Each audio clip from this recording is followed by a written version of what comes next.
વાવથરાદમાં special operation ગ્રુપે ડ્રગ્સના ગેરકાયદેસર વેપાર સામે મોટી કાર્યવાહી કરી।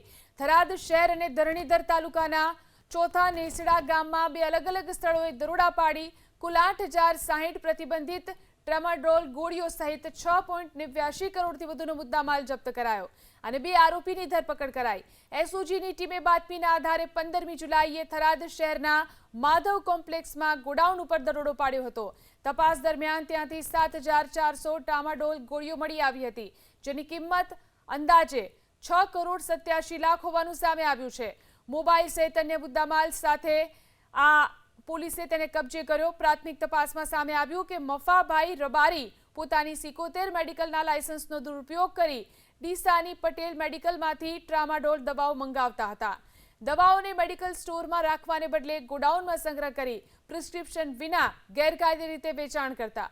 આ મામલે થરાદ પોલીસ સ્ટેશનમાં એનડીપીએસ એક્ટ હેઠળ ગુનો નોંધી આગળની કાર્યવાહી હાથ ધરાઈ છે। પકડાયેલા આરોપીની પૂછપરછના આધારે એસઓજીએ ચોથા નેસડા ગામમાં આવેલા શ્રી પરમેશ્વર કિરાણા સ્ટોરમાં પણ દરોડો પાડ્યો।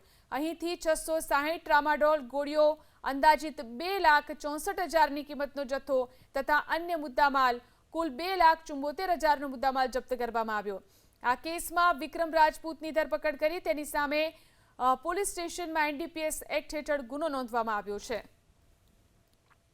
થરાદના માધવ કોમ્પ્લેક્સમાં પ્રથમ માળે ગોડાઉન આવેલ હોય કે જે પાછળની બાજુ આવેલ છે, ત્યાં કુલ 7,400 નંગ ટ્રામાડોલ દવાઓ કે જે કાયદાથી નિયંત્રિત અને પ્રતિબંધિત માદક દવાઓ હોય, જેની કુલ કિંમત 6 કરોડ 87 લાખ 13,600 તથા મોબાઈલ સહિત અન્ય મુદ્દામાલ મળતા 6 કરોડ 87 લાખ 23,600નો મુદ્દામાલ કબજે કરેલ હતો।